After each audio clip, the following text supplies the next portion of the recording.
Hi viewers, இன்றைக்கி ஐபிஎல்லுடைய 39வது மேட்சுடைய prediction வந்து பார்க்கலாம். 39வது match DC versus RCB. April 27 திங்கட்கிழமை நைட்டு 7:30 மணிக்கு, இன்னைக்கு நைட்டு 7:30 மணிக்கு வந்து பார்த்திங்கன்னா மேட்ச் வந்து ஸ்டார்ட் ஆகுது.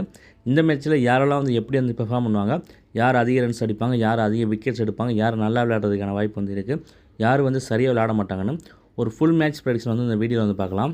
கொஞ்ச நாளாக வந்து பார்த்திங்கன்னா வீடியோ வந்து போடலை, ப்ரெடிக்ஷன்ஸ் வந்து பார்த்திங்கன்னா எதிர்பார்த்தபடி வரலை, அதனால் வந்து பார்த்திங்கன்னா வீடியோ வந்து போடலை. லாஸ்ட்டாக வந்து பார்த்தீங்கன்னா டிசி வெர்சஸ் பிபிகேஎஸ் மேட்ச்சுக்கு வீடியோ போடலை, ஆனால் டெலிகிராம் சேனலில் கொடுத்துருந்தேன். அந்த மேட்ச் வந்து பார்த்திங்கன்னா கேப்டன் வைஸ் கேப்டன் முதல் கொண்டு எல்லாமே வந்து பார்த்திங்கன்னா சரியாக வந்து வந்துருந்துச்சு. அந்த மேட்ச் ப்ரெடிக்ஷன் வந்து எதிர்பார்த்தபடி நல்லாவே வந்து வந்துருந்துச்சு. நீங்கள் நல்லா நோட் பண்ணி பார்த்தீங்கன்னா தெரியும், அந்த மேட்ச் பெருசாக சேஞ்சஸ் எதுவுமே வந்து பண்ணலை ரெண்டு டீமுமே. அப்புறம் அன்றைக்கி மேட்ச்சில் வந்து பார்த்திங்கன்னா நான் டிசி சைடு வந்து பேட்டர்ஸில் வந்து நிசாங்கு, கேஎல் ராகுல், நிதிஷ் ராணா அவங்க 3 பேர் தான் வந்து கொடுத்துருந்துருப்பேன்.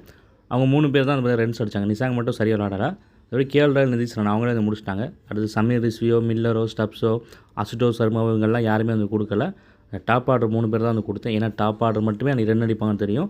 ஸோ அவங்க வந்து பார்த்திங்கன்னா அடிச்சுட்டு வந்து போயிட்டாங்க. அதுக்கப்புறம் நம்ம எந்த பேட்டர்ஸுமே வந்து கொடுக்கல. அதே மாதிரி பிபிகேஸில் எடுத்துட்டாங்க பிரியன்ஸ் ஆர்யா, பிரப்சிம்ரன் சிங், ஸ்ரேயாஸ் ஐயர் இவங்க 3 பேர் தான் வந்து கொடுத்துருந்தோம். அதுக்கிட்ட வேறு எந்த ஒரு பேட்டருமே நம்ம வந்து கொடுக்கல. அந்த மேட்ச்சில் வந்து பார்த்திங்கன்னா நம்ம கொடுத்த பேட்டர்ஸ் மட்டும்தான் வந்து அடித்தாங்க. அதுக்கப்புறம் யாருமே வந்து பார்த்திங்கன்னா பேட்டிங் கூட வந்து வரலை. ரெண்டு டீம்லுமே டாப் ஆர்டர் அடிப்பாங்க சொல்லி கொடுத்துருந்தேன். அதே மாதிரி அந்த மேட்சோட வின்னரும் பஞ்சாப் கிங்ஸ் வந்து கொடுத்துருந்தேன். எல்லாமே வந்து பார்த்திங்கன்னா அந்த மேட்ச் வந்து சரியாக வந்து வந்துருந்துச்சு. Including captain vice captain Nitish ராணாவாக இருக்கட்டும், பிரியன்ஸ் ஆர்யா இருக்கட்டும், பிரப்சிம்ரன் சிங்காக இருக்கட்டும், 3 பேர் வந்து பார்த்திங்கன்னா சிவிசியில் வந்து கொடுத்துருந்தேன். அவங்க நல்லா வந்து பார்த்திங்கன்னா பாயிண்ட் வந்து எடுத்திருந்தாங்க. அது எப்படியான பாயிண்ட்ஸ் வந்து எடுத்திருந்தாங்க. என்ன ஒன்றுனா இங்கடி வந்து இன்ஜுரி ஆகி போயிட்டார். அவருக்குமே நல்லா தான் இருந்துச்சு. அவர் பவுலிங் போட்டு தான் அவர் விக்கெட் வந்து எடுத்துருந்துப்பார். ஸோ அது வந்து மிஸ் ஆயிடுச்சு.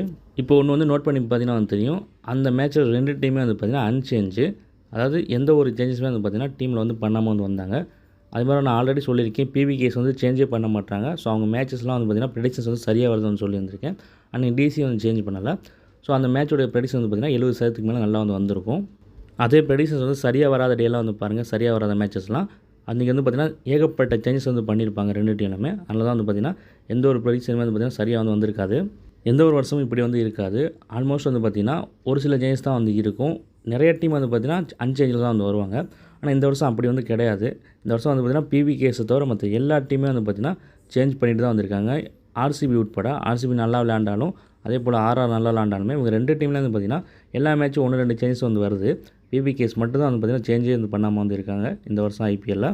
இப்படி ஏகப்பட்ட சேஞ்சஸ் வந்து பண்ணுறாங்க. சேஞ்சஸ் மட்டும் இல்லாமல் இம்பேக்ட் பிளேயர் முதற்கொண்டு ஒரு பிளேயர் தான் வந்து வருவார்னு சொல்கிறாங்க. ஆனால் வந்து பார்த்திங்கன்னா மாற்றி வேறு பிளேயர் வந்து இறக்கிறாங்க. இப்படிலாம் பண்ணுறனால வந்து பார்த்திங்கன்னா ஏகப்பட்ட மேட்சஸ் வந்து நம்ம எடுக்கிற ப்ரெடிக்ஷன் வந்து பார்த்திங்கன்னா அப்படியே மாறி வந்து போயிடுது. அப்புறம் வின்னிங் ப்ரெடிக்ஷன் வந்து பார்த்திங்கன்னா எல்லாமே வந்து பார்த்திங்கன்னா சூப்பராக வந்து போயிட்டு வந்து இருக்குது. அன்றைக்கி பிபிகேஎஸ் மேட்ச்சு, பிபிகேஎஸ் வந்து மாசிவாக வந்து வின் ஆச்சு. அதுக்கப்புறம் வந்து பார்த்திங்கன்னா அன்றைக்கி நைட்டு மேட்ச்சு எஸ்ஆர்ஹெச் மேட்ச்சில் கேப்டன் வந்து சேஞ்ச் பண்ணிட்டாங்க லாஸ்ட் மினிட்ல. இசான் கிஷன் தான் கேப்டனாக வந்திருந்தார். திடீர்னு கமின்ஸ் வந்துட்டார். கமின்ஸை கேப்டனாக போட்டாங்க. அதனால் பார்த்திங்கன்னா அந்த மேட்ச் வந்து ஸ்கிப் பண்ணியாச்சு.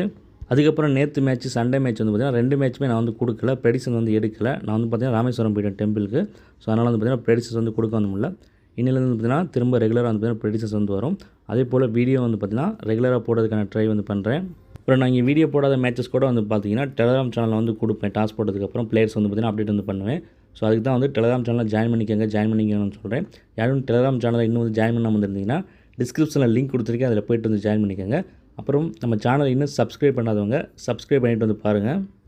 இப்போ இன்றைக்கி மேட்ச் ப்ரெடிக்ஷன் வந்து பார்க்கலாம். டிசி வெர்சஸ் ஆர்சிபி 9-5 காம்பினேஷன், செவ்வாய் புதன் சேர்ந்த காம்பினேஷன். அதுபடி நம்ம ப்ரெடிக்ஷன்ஸ் வந்து பார்க்குறப்போ ஃபஸ்ட்டு டெல்லி கேபிட்டல்ஸ் வந்து பார்த்தோன்னா 10 நிசாங்கா ரீசெண்டாக சரியாக வந்து விளையாடலை. ஆனால் ஏன் விளையாட மாட்டேன்னு தெரியல. நல்லா இருந்தாலும் விளையாட மாட்டாரு. அவசரப்பட்டு வந்து விக்கெட் ஆகிட்டு வந்து போயிடுறாரு. இந்த மேட்ச் நல்லா விளையாடுறதுக்கான வாய்ப்பு வந்து அவருக்கு அதிகமாக வந்து இருக்குது. அவர் வந்து 30+ ரன்ஸ் வந்து எதிர்பார்க்கலாம். அடுத்ததாக கேஎல் ராகுல் போன மேட்ச் சூப்பரான ஒரு பெர்ஃபார்மன்ஸ் வந்து கொடுத்தாரு. இந்த மேட்ச் அவர்கிட்ட ஒரு 30 ரன்ஸ் வந்து எதிர்பார்க்கலாம். அடுத்ததாக நிதிஷ் ராணா, இவருமே போன மேட்ச் வந்து சூப்பராக வந்து விளையாண்டுருந்தார். நம்ம வந்து கேப்டனில் வந்து கொடுத்துருந்தோம். இந்த மேட்ச்சு ராணாட்டிருந்து ஒரு 25-30 ரன்ஸ் எதிர்பார்க்கலாம். அடுத்ததாக டேவிட் மில்லர், அவர்கிட்ட வந்து 25 ரன்ஸ் வந்து எதிர்பார்க்கலாம். ஒரு 25 ரன் அடிக்கிறதுக்கான வாய்ப்பு வந்து இருக்குது. அடுத்தது சமீர் ரிஸ்வி, இந்த மேட்ச் வந்து அவர்கிட்ட ஒரு எக்ஸலண்டான பெர்ஃபார்மன்ஸ் வந்து எதிர்பார்க்கலாம். ஒரு 30+ ரன்ஸ் அடிக்கிறதுக்கான வாய்ப்பு வந்து இருக்குது. அடுத்த ட்ரிஸ்டன் ஸ்டப்ஸு, அவர்கிட்ட ஒரு 30 ரன்ஸ் வந்து எதிர்பார்க்கலாம். நல்லா விளையாடுறதுக்கான வாய்ப்பு வந்து அவருக்கு வந்து இருக்குது. அடுத்து அக்ஸர் பட்டேல் ஒரு விக்கெட் எடுக்க வாய்ப்பு இருக்குது. லுங்கி இங்கடி, அவருக்கு இன்ஜுரி சரியாயிடுச்சுன்னு சொல்கிறாங்க. இந்த மேட்ச் வந்துடுவார் மாதிரி சொல்லியிருக்காங்க.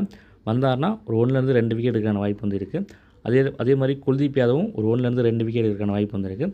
டி நடராஜன், முகேஷ் குமார், நபி இவங்கெல்லாம் வந்து பார்த்திங்கன்னா ஒரு விக்கெட் எடுக்கிறதுக்கான வாய்ப்பு வந்து இருக்குது. Next RCB royal challengers Bangalore வந்து பார்த்தோம்னா ஜேக்கப் பெத்தல் வந்து ஒரு பெரிய பெர்ஃபார்மன்ஸ் பண்ணுறதுக்கான வாய்ப்பு வந்து இல்லை. இவர் வந்து ஹிட் ஆர் ஃப்ளாப் பிளேயர் மாதிரி தான். ஒன்று பெரிய ஸ்கோர் அடிப்பார், இல்லைனா வந்த உடனே வந்து பார்த்திங்கன்னா விக்கெட் ஆகிற மாதிரி தான் வந்து இருக்கும். அடுத்தது விராட் கோலிக்கு நல்லா வந்திருக்கு. போன மேட்ச் நல்லா வந்து விளையாண்டுருந்தார். அன்றைக்கி வெற்றிக்கு வந்து பார்த்திங்கன்னா விராட் கோலி வந்து முக்கியமான ஒரு காரணமாக வந்து இருந்தார். இந்த மேட்சும் அதே போல் ஒரு இன்னிங்ஸ் ஆடுறதுக்கான வாய்ப்பு வந்து அதிகமாக வந்து இருக்குது. நல்லா விளையாடுறதுக்கான வாய்ப்பு வந்து இருக்குது. விராட் கோலிட்டேருந்து 30+ ரன்ஸ் வந்து எதிர்பார்க்கலாம். அடுத்தது தேவ்தூத் படிக்கல், இவருமே நல்லா வந்து விளையாண்டுருந்தார் போன மேட்ச்சில். இந்த மேட்ச்சு இவ்வளோ விளையாடுறதுக்கான வாய்ப்பு வந்து இல்லை. அன்றைக்கி நம்ம படிக்கலை கேப்டன்லேயே கொடுத்துருந்தோம், அடி நொறி தள்ளிட்டு போனார். இன்றைக்கி மேட்ச்சு அப்படி ஒரு இன்னிங்ஸ் ஆடுறதுக்கான வாய்ப்பு வந்து இல்லை. ஒரு டீசெண்டான பெர்ஃபார்மன்ஸ் தான் வந்து கொடுப்பாரு. அடுத்த ரஜத் பட்டிதர், போன மேட்ச்சு இவர் வந்து நம்ம கொடுக்கவே வந்து இல்லை, வந்தோடனே வந்து பார்த்திங்கன்னா விக்கெட் ஆகிட்டு வந்து போயிட்டார். இந்த மேட்ச்சும் அதே போல் தான், அதாவது ஒரு பெரிய பெர்ஃபார்மன்ஸ் வந்து பண்ண மாட்டார். அடுத்தா ஜித்தேஷ் சர்மா, அவர்கிட்ட வந்து 30 ரன்ஸ் வந்து எதிர்பார்க்கலாம். அடுத்ததாக டிம் டேவிட், அவர்கிட்ட வந்து 20 25 ரன்ஸ் எதிர்பார்க்கலாம். குர்னால் பாண்டியாட்ட வந்து 1 விக்கெட் எதிர்பார்க்கலாம். ரோமாரியோ ஷேப்பர்ட், அவரை சரியாக யூஸ் பண்ண மாட்டுறாங்க.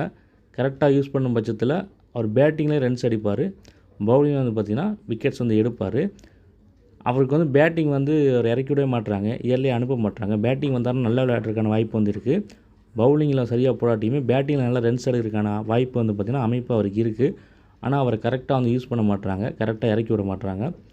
அடுத்ததாக புவனேஸ்வர் குமார் 2 விக்கெட் எடுக்கிறதுக்கான வாய்ப்பு வந்திருக்கு. ஏஸ்ல விட்டுட்டு வந்து 1 விக்கெட் எதிர்பார்க்கலாம். ரசிக் சலாம் 2 விக்கெட் எடுக்க வாய்ப்பு இருக்குது. லாஸ்ட்டாக பார்த்தோம்னா சுயா சர்மா 1-2 விக்கெட் வந்து எடுப்பார். இப்போ டிசிலையும் ஆர்சிபிலையும் யாரெல்லாம் வந்து எப்படி வந்து பெர்ஃபார்ம் பண்ணணும்னு வந்து பார்த்தோம்.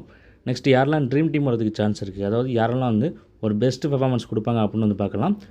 அதுபடி பார்க்குறப்போ பத்தும் நிசாங்கா, கேஎல் ராகுல், Sameer Rizvi, Tristan stubs, Kuldeep Yadav, Virat Kohli, Jitesh Sharma, Bhubaneswar Kumar, Romario ஷேப்பர்ட், Rasik சலாம், சுயா சர்மா, இவங்கெல்லாம் வந்து பார்த்திங்கன்னா ஒரு பெஸ்ட்டு பெர்ஃபார்மன்ஸ் கொடுக்கறதுக்கான வாய்ப்பு வந்து அதிகமாக இருக்கக்கூடிய பிளேயர்ஸ். நெக்ஸ்ட்டு யாரை வந்து கேப்டன் அண்ட் வைஸ் கேப்டன் போடலாம் அப்படின்னு வந்து பார்க்கலாம். அதுக்கு முன்னாடி நம்ம டெலகிராம் சேனலில் யாரும் இன்னும் வந்து ஜாயின் பண்ணாமல் இருந்தீங்கன்னா டிஸ்கிரிப்ஷனில் லிங்க் கொடுத்துருக்கேன், அதில் போய்ட்டு வந்து ஜாயின் பண்ணிக்கோங்க. ஏன்னா இப்போ இந்த மேட்ச் எதுவும் சேஞ்சஸ் வந்து இருக்கும் பட்சத்தில் அது எல்லாமே வந்து பார்த்திங்கன்னா நான் வந்து டாஸ் போட்டதுக்கப்புறம் 7 மணிக்கு அப்புறம் டெலகிராம் சேனல் தான் வந்து அப்டேட் வந்து பண்ணுவேன். ஸோ மறந்துடாமல் டெலகிராம் சேனலில் ஜாயின் பண்ணி வந்து வச்சுக்கோங்க. டிஸ்கிரிப்ஷன் வந்து லிங்க் கொடுத்துருக்கேன். இப்போ யாரை வந்து சிவிசி போடலாம் அப்படின்னு வந்து பார்த்தோம்னா விராட் கோலி, பத்தும் நிசாங்கா, சமீர் ரிஸ்வி, ட்ரிஸ்டன் ஸ்டப்ஸ், இவங்களை வந்து நீங்கள் வந்து சிவிசி வந்து ட்ரை பண்ணலாம். இவங்களை மட்டும்தான் ட்ரை பண்ணணுங்கிறது கிடையாது. இப்போ நான் வந்து பிளேயர்ஸ் பெர்ஃபார்மன்ஸ் வந்து சொல்லியிருந்திருப்பேன், அதில் யாரெல்லாம் எவ்வளோ ரன்ஸ் அடிப்பாங்க சொல்லியிருந்திருப்பேன், யாரெல்லாம் எவ்வளோ விக்கெட்ஸ் எடுப்பாங்கன்னு சொல்லியிருந்திருப்பேன். அவங்களும் வந்து பார்த்திங்கன்னா பெஸ்ட்டு பிளேயர்ஸ்லேயே வந்து சொல்லியிருந்திருப்பேன். அதுபோல் பிளேயர்ஸ் வந்து யார் வந்து அதிகமாக விக்கெட்ஸ் எடுப்பாங்களோ, யார் அதிகமாக ரன்ஸ் அடிப்பாங்கன்னு சொல்லியிருக்கேனோ அவங்களையும் நீங்கள் வந்து ட்ரை பண்ணலாம், இந்த மல்டிபிள் டீம்ஸ் வந்து போடுறவங்க. அப்புறம் இந்த மேட்ச்சுக்கு வின்னிங் பெடிஷன்ஸ் வேணுங்கிறவங்க என்னுடைய டெலகிராம் ஐடிக்கு வந்து மெசேஜ் பண்ணுங்கள். அதுவும் வந்து டிஸ்கிரிப்ஷன் வந்து இருக்குது, டெலகிராம் சேனலுடைய பயோலையும் இருக்குது. புதுசாக வந்து வீடியோ பார்க்குறவங்க மறந்துடாமல் நம்ம சேனல் வந்து சப்ஸ்கிரைப் பண்ணி வந்து வச்சுக்கோங்க.